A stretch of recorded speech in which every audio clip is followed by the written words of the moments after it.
Hey, welcome to another episode of Clear Lake Connections, where we talk to the people behind the businesses of Bay Area Houston. Today's special guest is John Branch with the Clear Lake City Water Authority. Welcome. Oh, thank you. It's a real honor to be here. Tell me, the Clear Lake City Water Authority, what is it? How did it get started? And kind of what is it you guys do? Sure. I'm asked that question an awful lot.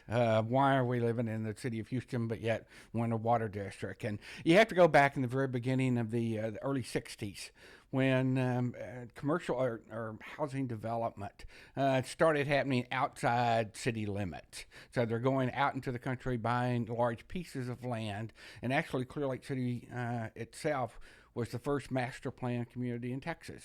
It started by Exxon through their subsidiary of Friendswood Development Company. So the developer goes to the state legislature and says, we want to create this community, but we have to have city services there. But there's no city to provide them. So they're given the authority. This is created by the state. They give a water district the authority to tax, to provide water, sewer, drainage, and in some instances, emergency services if they're a long ways away and the county can't provide it, and parks. Where do we get most of our water from? I know it's becoming a very precious resource. Yes. Originally, we had water wells scattered all around, but then the famous Brownwood subdivision in Baytown hit the news where it was a little peninsula that was out into the water, and it started sinking because we were drawing more water out of the ground at a too fast of a pace, and so the land just started sinking, and it finally got to where water was coming in the houses, and then it was coming and closing off the streets and everything. So they said, we got to stop with all the development there and convert over to surface water. So at that point, most of the water districts and cities kind of got together and said, okay, we're kind of looking at building lakes, off of rivers. And so we entered in with a lot of the towns around us, like Webster, Friendswood, League City, and we pooled our money with the city of Pasadena and with the city of Houston, and helped fund the Southeast water purification plant that's over near Ellington Field.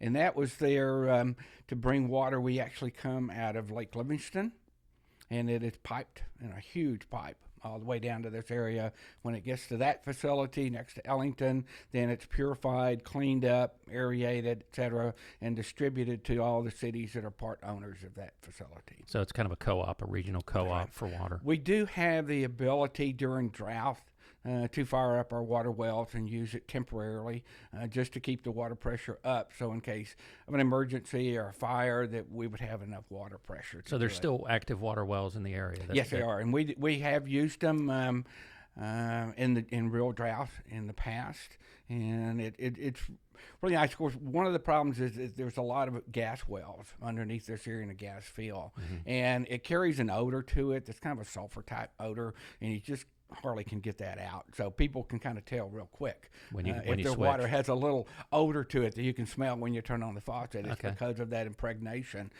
of that sulfur in the water. Okay. I remember that happened a few years back. That explains a lot. Yeah. So how is our water right now? I know we've been in a kind of a drought situation. Where are we at in this particular area? We're in good shape in this area. Now, sometimes we follow the city of Houston if they do a water rationing thing, or there's this criteria that the state puts out that if you're using X percentage of your normal capacity, you have to start implementing these water conservation policies.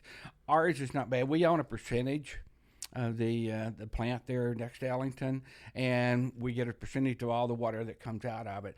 Our percentage is high enough that we can cover, even if we were fully developed. We would have enough water to get us through, unless it was just a once in a million year disaster where everything, dried up. So we're in good shape now. Not every city, not every water district has that much capacity to be able to do that. But in the past, we kind of looked and said, hey, we've had people that were kind of on the end of the line further into Galveston County, and they were having problems with water pressure because they're at the end of the line. Yeah. And so they were kind of complaining. They thought, well, gee, they were looking for an alternative, and they came up with the Brazos River Authority, and they could hook on to them and get water straight from them and have higher pressure. But a lot of these small areas did not have the cash. They had to pay a certain amount up front to be able to buy into that project.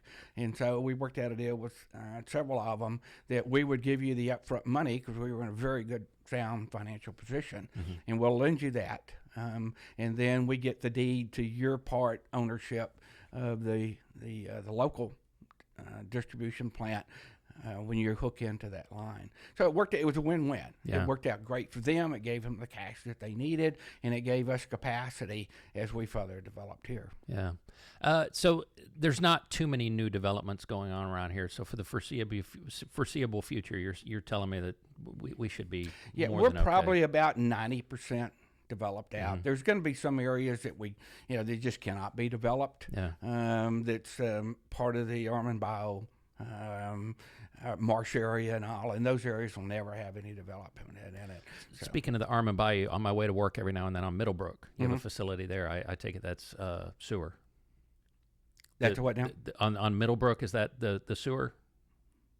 Oh, the work that's being done there? Yes. Yeah, okay. It's constantly having repairs. We actually started way before the federal government required it. We looked at our facilities and we said, okay, at this point, it's 20, 30 years old. We know that everything has a useful life, and we're going to start preparing, and we projected out. We got our engineers to calculate what's the useful life of everything from the sewage treatment plant to underground lines, to pumps, to lift stations, et cetera, and what's the useful life. And we started putting a certain amount of money away every year to do a continuous updated upgrade of our facilities as we went along, so you don't get this shock package of all these things are ending their useful life. We got to replace everything at once. Yeah. That happened down in the city of Galveston. They had a big problem with that.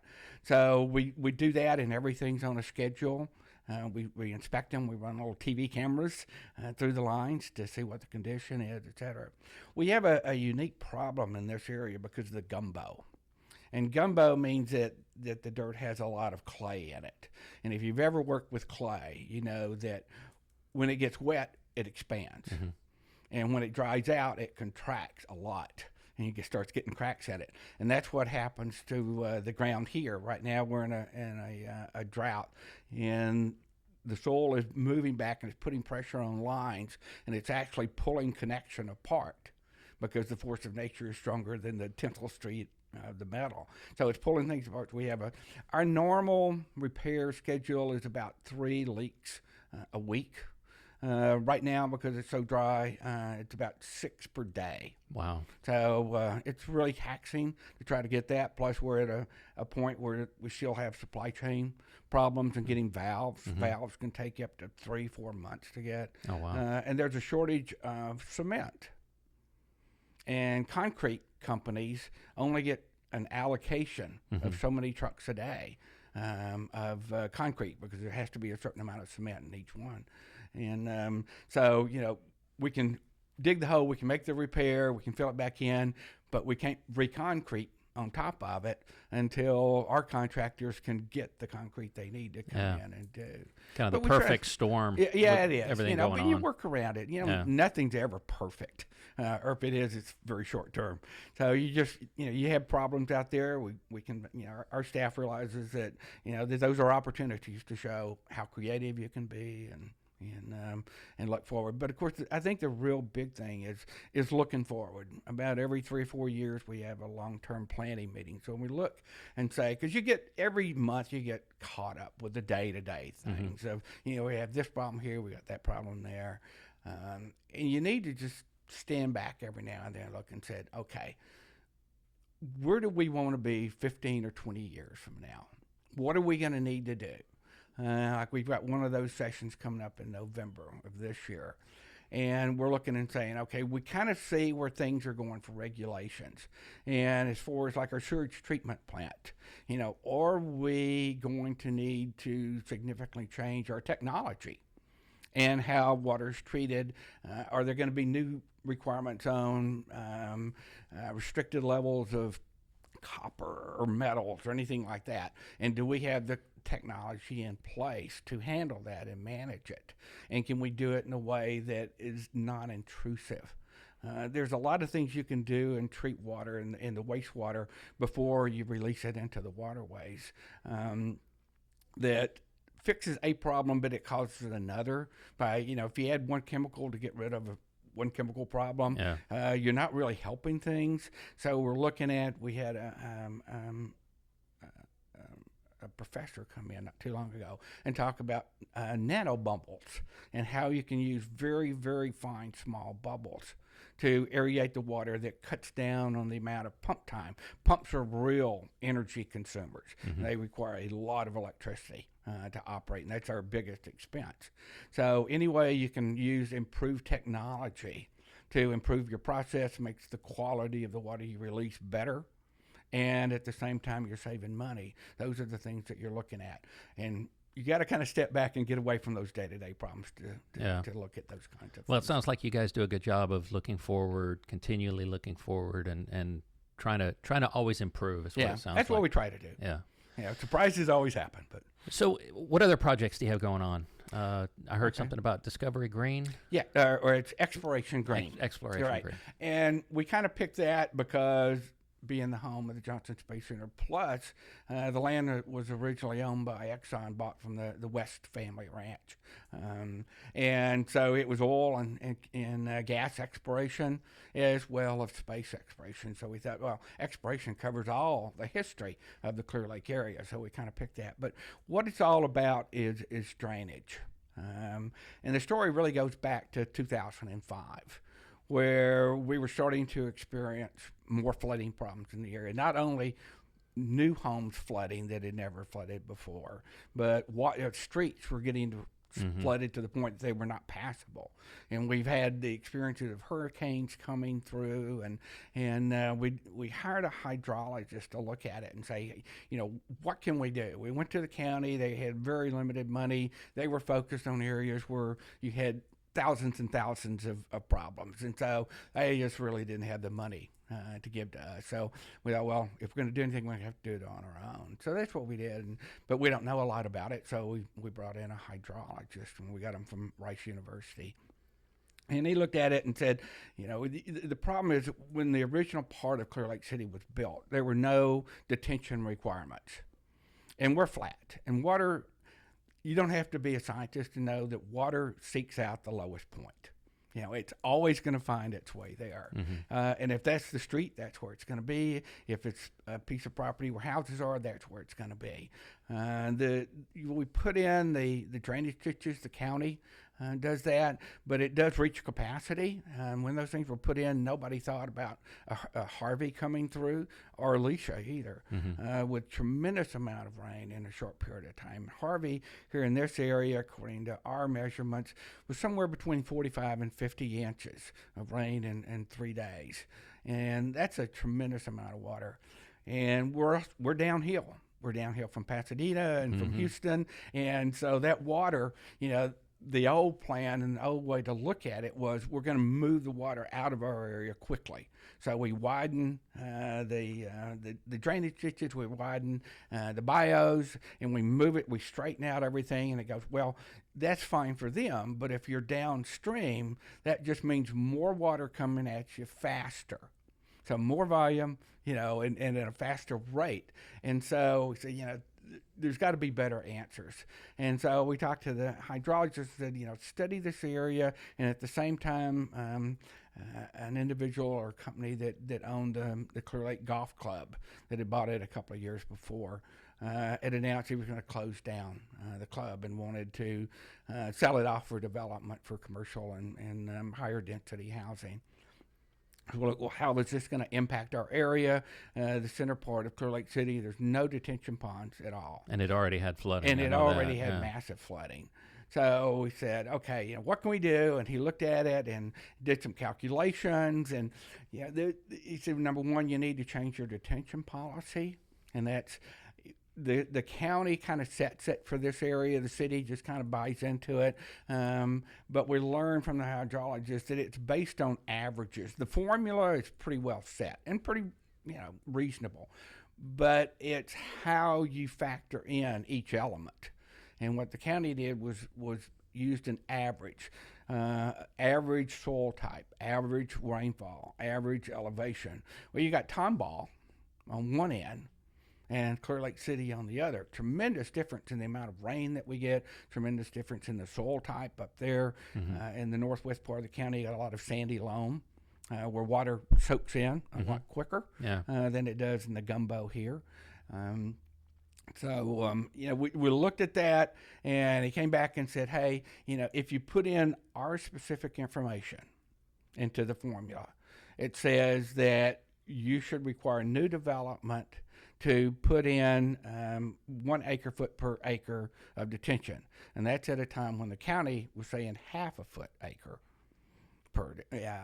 of detention per acre of development. So an acre of development means where you put down an impervious surface. So that'd be concrete, asphalt, anything like that, where the water cannot soak into the ground. So we implemented that, and of course there was a lot of opposition to it, but we did put in factors that, let's be fair. We're not anti-homeowner, we're not anti-business, we're just trying to look at problems and see what's the best solution to that problem is. And that was it. New things should not impact negatively on the neighbors and the people that are already there. So we did put in, say, okay, well, if we put this new policy in, well, it's not fair that somebody has an old shopping center and they want to come in and redevelopment. Why should they have to come back and add it? And we said that really isn't fair. If you already had it down, that's fine. What we're trying to do is to keep future things from making the situation worse. So that's a call you have to make, and you have to balance the community versus, the economic growth of it, and come out with what's reasonable for both parties. So that's what we did. There's a lot of opposition to it. And then he came back and said, the next thing you need to do is find more detention. Well, we looked at the golf course. They had announced they were going to close it down. And it turns out that the fairways of the golf course had Harris County drainage ditches that went down the middle of both wings of it. So there was already 2,000 acres that drained floodwater into that piece of property. Said that's perfect. Everything's draining there anyway, Yeah. And so it's a perfect place to do it. So when we went through a process, it took. I think went through court cases, et cetera. Finally, the owner of it in 2011 said, hey, I'll sell it to you. We'll just forget about the court battle and all that. And we said, okay, that's fine. So we reached an agreeable number to both parties and purchased it. And so we said, well, now we've got it. This is right in the middle of Clear Lake City. It is city center. And it was put in by the developer as an amenity to the community. People bought lots on the golf course and paid a premium for it, And right now we're getting way too much concrete. We need something that gives us green space, but it should be more than one purpose.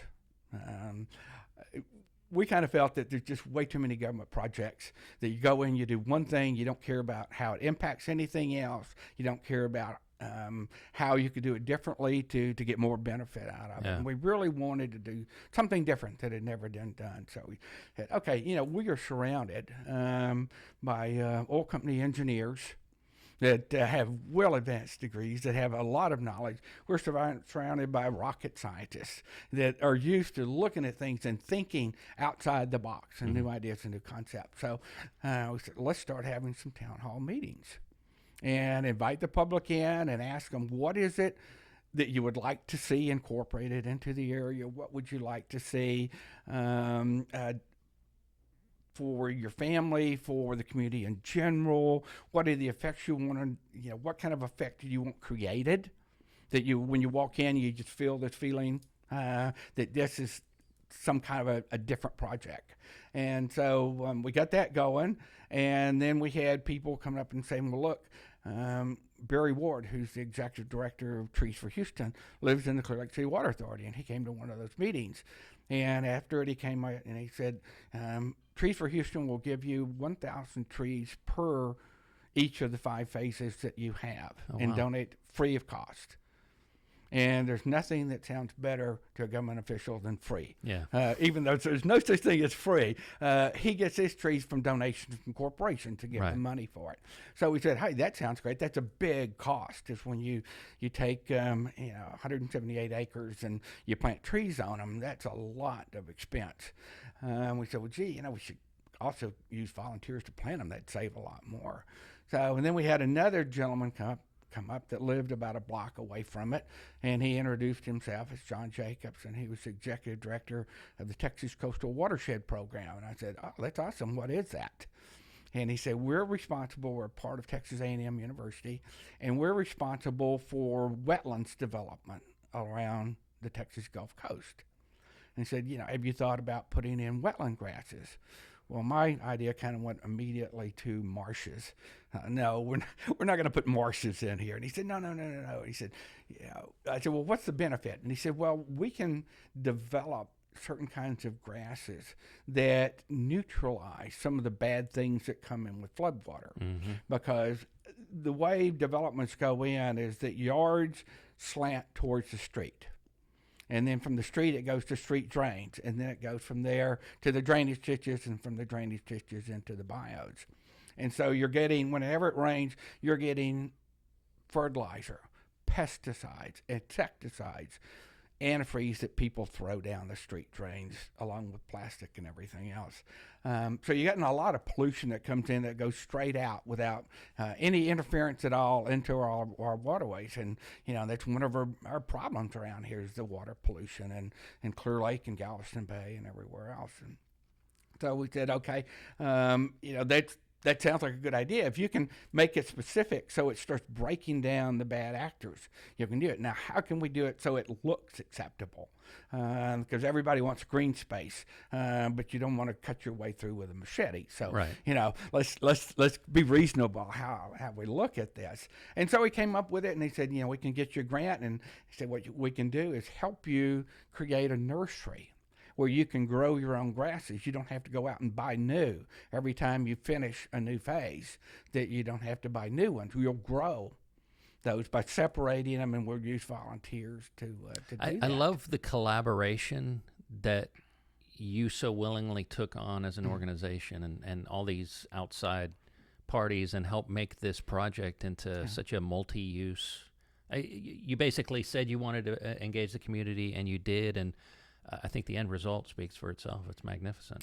It's been fun. It really, nothing worthwhile ever comes easy. Mm-hmm. So we've had our challenges along the way. One of them was phase 2, the second phase that we started on. And there's 5 sections, and they're all pretty much equal in size. They're just cut by street, so it made it simpler. So we said, well, we need to cut there because I forgot what it was. The original question was, but no, it's just it's been great to see this collaboration create such an amazing space. Okay. That's so useful. Yeah. I mean, we had another guest on that talked about the wetlands and how during Harvey none of those houses by Armand Bayou flooded because the wetlands did exactly what they were supposed to and basically suck in all that water. Yeah. And so it sounds like you guys have taken a little bit from here and there. And we did. We borrowed a lot. Yeah. And a lot of people were great to us. We tried to get ideas, too, we went to the Houston Parks Board. And they are not part of the Houston Parks Department. They're a 501c3 that was set up to be a nonprofit for corporations to donate to that wanted new parks and improvements to parks to make. Mm-hmm. And so that nonprofit takes those donations and they go out and they buy new property for parks. They put in the amenities, and then they deed it over to the city of Houston. And that way corporations get a better tax write-off than if they donated straight to a government. Yeah. And corporations are always leery about just giving dollars to government. Will it really be spent the way that it's promised? So we got all these ideas, these things that, and we put it together. We hired a SWA architect and said, we've got all these ideas. Now, not everything's going to fit in. And first of all, we take the priorities. And number one, with people wanting green space. So let's not overdevelopment. we've got some city parks around. We don't need playground right. equipment. It's already there. So let's not take up ground for that. But what people want, and we also went to developers and said, we know y'all do surveys whenever you put in new developments to find out what are people looking for when they choose a home in a development area or subdivision that they're moving into. So they said, well, the dynamics have changed. He said in 1960, people wanted golf courses. That was their idea of green space. And he said, not today. Today, the younger people, and he said, especially if you're looking in the area where the golf course was, that was the first subdivision going in. Those were all NASA people. They're not only retired, they're really getting up in age, and they're either moving to be closer to family or going into retirement places. And so the homes they haven't had a lot of money spent on upkeep in many years, so a lot of them need a lot of upkeep, and young families can come in, do the renovations themselves and fix it up and come in and get a good value on the cost of a house. And this is what the young people are looking for. They're very health conscious. They want to get out and walk. They want to ride their bicycle. They just want to be away from, yeah. You don't want to feel like you're in the city. Yeah. So it's we said, okay. We'll keep that in mind as we're deciding what it. And there were some things that were suggested that, like dog parks. Well, there's going to be, water covering the area at times, and we don't want, that to be floating down, the river. So we said, that's not a real good application at that particular site. So we came up with it, and the volunteers that help us put together, our master plan said, we don't want to stop. And said, well, Houston Park Board recommended that we set up a nonprofit, and we did. We helped them set up a nonprofit. We called it the Exploration Green Conservancy. Okay. And they're responsible for going out and fundraising. They go out and look for corporate dollars, for foundations, for grants, and just individual donations. So, and it's getting the community engagement, and that's what those of us that lived here back during the incorporation effort days before it was annexed. The community spirit was outstanding. Everybody unified together. Yeah, we want to be our own city and all. And then once it was annexed, it everybody kind of lost interest in the local area. Well, somebody else is in charge of it. And we thought, let's bring back that community pride and get people involved so it's their park. It's their facility, not just a government entity putting it in. So we had a lot of people say, well, we'll come plant trees. And they'll volunteer to do this. And another group says, well, I know the right kind of trees to pick. It needs to be native trees. The reason some of the trees around here are dying in drought is because they're not native to Texas, and they can't take it. And we'll look and see what can be covered with water for a week and still live and yet survive. And those are the kind of trees we're gonna plant. Yeah, we talk a lot here about buying the Bay Area and keeping things local, and this sounds like the perfect shining example. Oh, it is, and it's gotten community groups. We had Clear Creek Community Church came when they were going to do a community project, and they picked Exploration Green, and that was before we started construction. And there was a lot of overgrowth, invasive trees, and they came out with chainsaws and 500 people one day, just to help clear the area and make it, useful until we were able to start construction. Yeah. And so that kind of community environment, the Space Center Rotary Club came out and started helping with tree plantings, and they fell in love and said, we'd like to donate park benches. So they came up with the money. So it kind of steamrolled as we went along. HEB has gotten involved now in donating, and they really like the tree effort.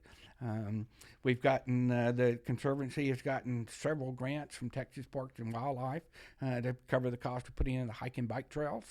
Okay. So all these things are going in. People are involved in it. They're taking pride. They're going out and say, their family takes pride. Yeah, Dad, spent a lot of time trying to make Exploration Green, and even though that may have been a small part, it's a big part because of the community effort that's behind it. Well, I think we're fortunate to have such a forward-thinking organization that really takes care of one of our most precious resources, being water. Yeah. And I want to thank you for coming on and sharing that with us. That was fantastic. It was my pleasure. Thank you.